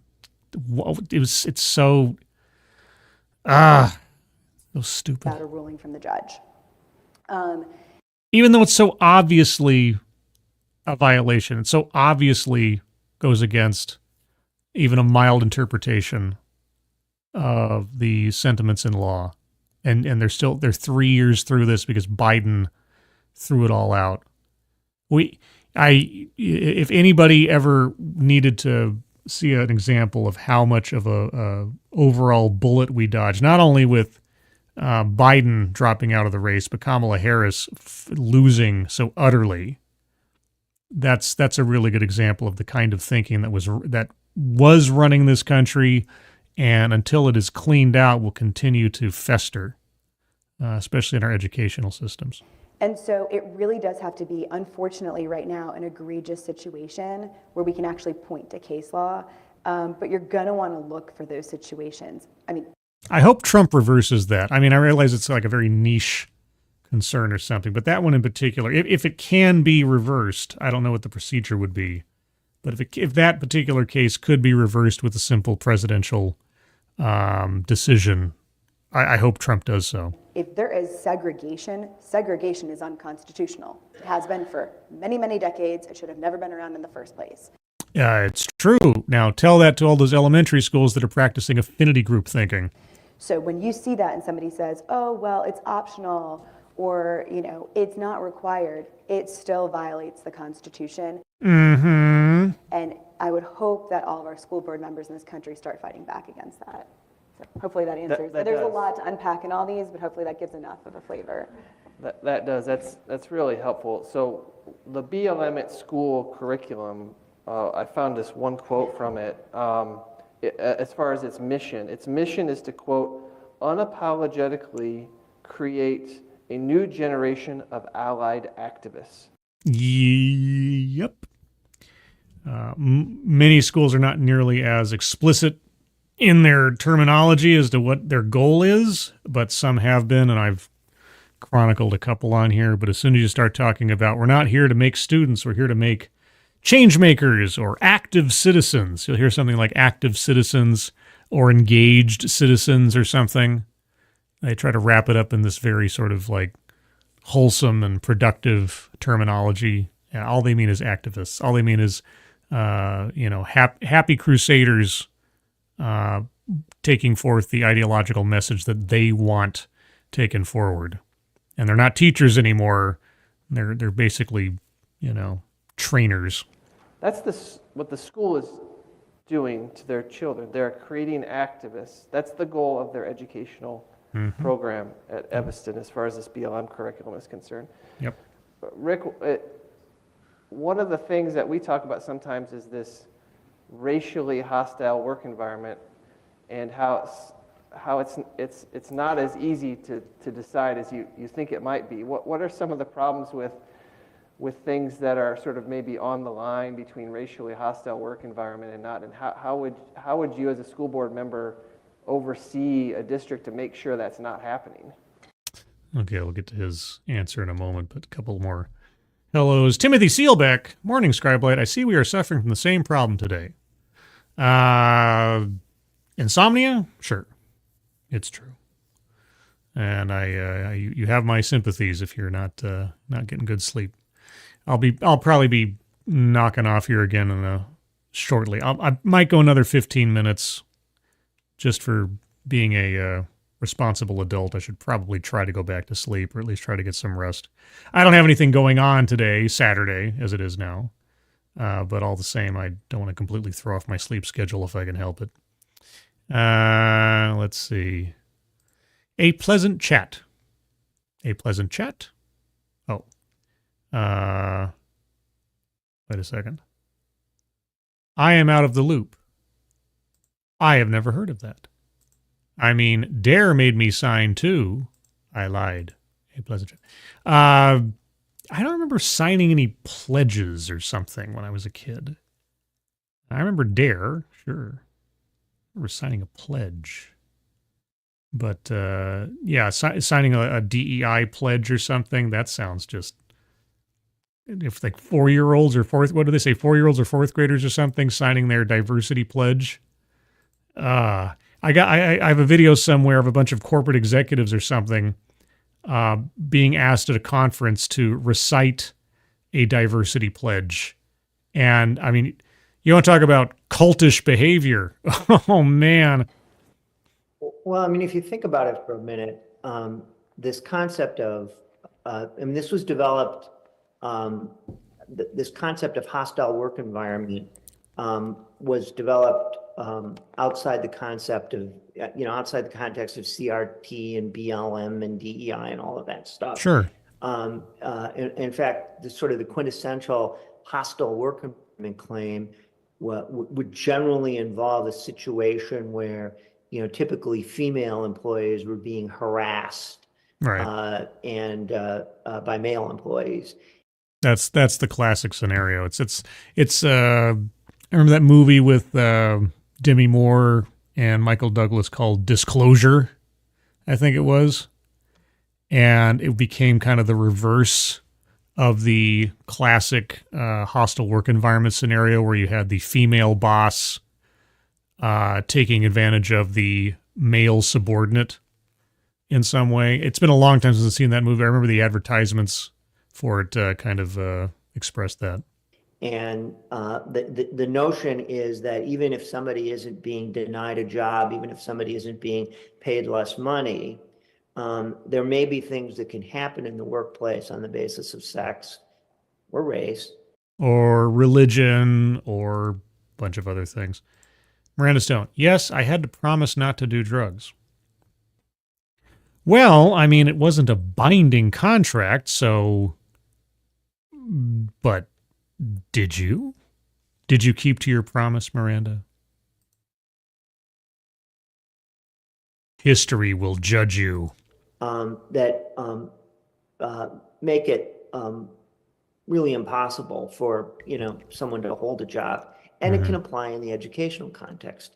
Sure. You could imagine, a classroom where a teacher was racially abusive, but perhaps actually was a racist, and said things, told jokes that made it very, very difficult, for Black children, for example, to be in that classroom. Well, sure, if you had an abjectly, overtly racist teacher, or any of the elements under law, whether it's race, gender, religion, country of origin, nationality, whatever. If some teacher had some kind of antipathy for Italians or something, yeah, same difference, but sure. Well, it can go the other way around.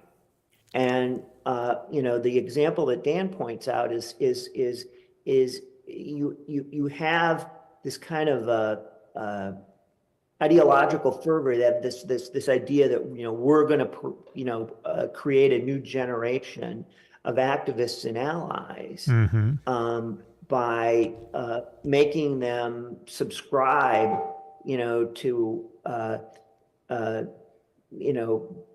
concepts of white guilt, that you're responsible for things that happened in the past by people who sort of look like you, and you need to feel bad about it, and you need to do something to make up, and all of these things. Whoa! Okay, I'm going to break there for a second because that's painful to my ears. Miranda Stone, no, I lied. I had to sign a paper with a cop looking over me. Wait, you lied that you kept to it?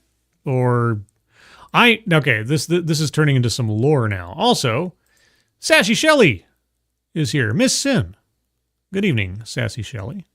I hear tell that you and Sinatra had a date night last night, yesterday, or something. I hope it went well. Let's see. Dare tried to make you tell on mom and dad for smoking weed. Now they want you to tell on mom and dad for being racist. Well, this isn't Dare, per se. But yeah, probably. Or actually, what's more accurate is the schools promise that they won't tell your parents if you think that you might be the opposite gender than you actually were assigned at birth. Modern schools are about removing parents from the equation, not involving them, keeping them in the dark about things. It's become a running gag whenever I look at something dealing with education and DEI or equity or something else. I always ask the question: how long, or if ever, are we going to hear them mention the parents as part of the process in this little educational structure? Because there's been an active movement to remove parents from having anything to do or coming in between the quote-unquote teachers and their students, or the gurus and their disciples. Constitute a hostile environment directed at white students. It can make white students feel uncomfortable to be in that classroom. In fact, to some extent, that's the objective of it. To some extent, that's the objective. Now, that is the primary objective. When you're talking about CRT, the 1619 Project, just about any DEI or diversity initiative, that is the objective: to balance the scales, to fix the disparities. And even if you can't do it physically, then you can do it through emotional manipulation somehow. They want to make them feel uncomfortable, and then come along to a particular political program. But okay, good gravy. Hold on, I'm going to turn down the volume here because I just. Kim said it unfortunately has to be egregious, but I would argue to some extent it should have to be egregious. That we can't have a situation. Yeah, I'd rather have overt, undeniable bad acts than super sinister, subtle ones, Where something that causes the slightest bit of discomfort is going to be deemed a hostile environment and can't be said. Right. Yeah, that's the other part too. You can't, because otherwise you're promoting microaggressions at that point. Because it's got to be something that is so obvious. Because if you get way too down low, then you start going, that's a microaggression. And then you can't say anything about anything, and everybody's walking on eggshells for everything, and people get in trouble for just making completely innocuous comments. But yeah, but the people who are actually doing badly, I'd like them to make it more overt and not try to make it some kind of like totally sinister manipulation either. I mean, that would, we have an example of this in school districts' responses to CRT-based curriculum. It's fine for a school district to say that, look, we're not going to have curriculum that teaches people that they have racial guilt and that they're responsible for things that other members of their race did in the past. That's fine. But there were schools in states that went a little bit too far. And they said, well, we can't have curriculum that makes anybody feel uncomfortable based on their race. Well, that's a problem, right? Because we do want to teach about American history in full. We want to teach about the Civil War. We want to teach about the Civil Rights Movement. There were bad things that happened during that time. It is quite possible that students in learning about that will feel uncomfortable. It's a bad thing. It's sad that this happened in our country. Yeah, it's about the intent, not necessarily the result, right? It's like if I'm going in there and saying, well, here are the facts of history, and then some kid decides that they feel bad because, etc. That's, because I remember when I was being taught about the civil rights movement and everything. I was like 6 years old in first grade or something, and I remember it was like Martin Luther King Jr. or coming up on Martin Luther King Jr.'s birthday or something, and the teacher wheels in that big TV with the VCR on the big stand, and we watched newsreel footage, some documentary of the riots, the fire hoses, the dogs, all that stuff, the lunch counters, the water fountains, all that stuff. And of course, this is in 1986 or something. So it was only 20 some odd years hence from the actual civil rights movement itself and the Civil Rights Act being passed. But to me, it was ancient history. And I was looking at this stuff and going like, I couldn't believe it because, my little world, like, people treated each other like that? Those people are bad. That's mean. That's a mean way to be. My little kid brain. And I felt bad that people used to be treated that way. Like there was a black girl in my class, and it just didn't, like, I saw this stuff and I was like, what? That's how my friend would have been treated back then. Oh my God. I feel so yucky. And I feel like there's a sort of like, I thought unavoidable sense of not personal guilt, but sort of like discomfort by extension to, what her parents probably, because I mean, I could at least understand time a little bit to understand that her parents were probably, I thought her parents were treated like that or something. I'm like, so I felt bad. I didn't feel bad like I'd done something wrong, but I felt bad that society had allowed this kind of thing to happen. But I wasn't being put into a hostile learning environment. That's just me being, I guess, a compassionate human being, or at least an empathetic one. So you can't fault a teacher for that, like I felt bad or something, but it's when you're like going after and saying, if the teacher had then said, after playing those videos, like, now, all of you kids who are white, you must apologize to Marie over there because she and her family, by extension, have had to suffer for what you and people who look like you did. Now that would be obviously crossing the line. But they're not being told that they're responsible for it. Right. And that's a distinction between something like that, which may get us into the realm of hostile environment, and simply, saying things that, students may feel bad about. Well, okay, it's a separation between education and indoctrination. All right. It's the difference between like relaying facts and then telling someone how they should feel about those facts. Or think about them, so on. Anyway, guys, I'm coming up on 2 hours, and I really should probably try to go back to sleep or something, because I don't want to completely throw off my sleep schedule, despite insomnia elsewise. A couple minutes here for you guys. Assassin of the Grey. The left wishes to mentally abuse white children so they grow up with a self-loathing white guilt complex. Yes. And we've seen this any number of times. We've seen like these white guilt therapy sessions. I've done a couple of videos on those. Oh God, it was the YWCA, your white something was holding them and having these little sessions where all these like elderly or middle-aged white people were being told about their white privilege and confessing their sins and everything. It's gross. It's really gross when you see that happen. Let's see. Kieverdam, good stream. Thank you, Kieverdam. Appreciate it. And also, thank you for posting the donation link. By the way, reminder, at the top of the chat box, there's a link there to our friend Moonshock's donation page to help out with medical bills. Moonshock is unfortunately, multiple times, not unfortunately in the sense that he's had to be a multiple survivor of cancer in that sense, but not unfortunate that he survived cancer. But still, it's like not something you want to celebrate, but thank goodness he's been able to defeat it so many times. However, there's still ongoing bills for medical care. And so if you guys can take a look at that and donate if you're able.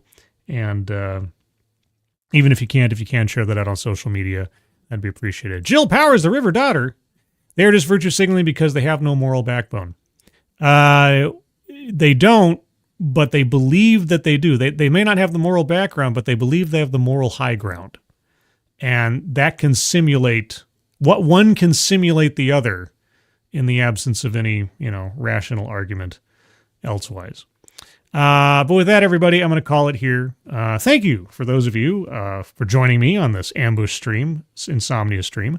For everybody that is awake like I am at an hour that they, healthfully shouldn't be, you have my sympathies, and I hope you get some good rest soon. For anybody who's at awake at a reasonable hour because of your time zone, well, hope you enjoy the rest of your day. I will be here again Sunday morning at a reasonable time, 8 a.m. Pacific, 11 a.m. Eastern for the Sunday stream, where I'll talk about some news stories of the week, some of which may at least tangentially involve the subject of DEI. I am also scheduled to appear at 11:30 a.m., which would be 11 to 12 to 2:30 p.m. That's 11:30 a.m. Pacific, 2:30 p.m. Eastern Time on the Latino Slant channel on Sunday as well. So do the morning stream and then do Latino Slant. I believe we're going to be talking about jobs and immigration, something like that. Thank you, Keeverdam. Will there be a part 2 to this? Do you guys want me to do a part 2? I'm effectively, there's about 15 some odd minutes left of this particular panel discussion. I wouldn't be averse to it if you guys want me to. Let me know in the comments and or on the Discord server. Oh, speaking of which, I know that most of you probably already are on the Discord server already. So this might be, sort of advertising something that is unnecessary to advertise. But on the off chance you're not already a part of the Discord server, there's a link in the chat now to the Discord server. Just click on that link. You'll find yourself on the landing channel called Say Hello. And in addition to saying hello, you just have to say the secret word. The secret word will tell me that you are not a bot, have watched the stream, and if thus are in the right, the privilege, and the entitlement to join the Discord server. Today's secret word is Wisconsin, because that's where this talk takes place. And just say hello, Wisconsin, and I'll know that you watched the show. If I don't get you authorized to be a member of the Discord immediately, if you do it right now, it's because I'm going to bed, so I will get to you as soon as I can when I wake up. Or perhaps I think my mods have the power to authorize new people. Oh, well, there you go. There's one right there. Mint Q Llama the Third. There you go. If I recognize your handle from the stream as well, that's also good, especially if it's happening live. So there you go. You're now a member of the Discord server. Anyway, before I completely lose my ability to conjugate here. Everyone, thank you so much for joining me. Moderators, thank you for keeping an eye on things, even though everyone here is so well behaved. You have very, very little to do. Everybody who donated either to myself or to Moonshock up at the top of the chat box, thank you guys so much for your generosity. Very much appreciated. Looks like people want a part 2. Maybe I'll do a part 2 Monday? We'll see. Everyone, hope you have a good rest of your Saturday. That's just beginning for most of us. Hope you have a good rest of your weekend. Hope you're all safe and well. If you're not well, please get well soon, and I'll see you on the next one. Take care. Bye-bye.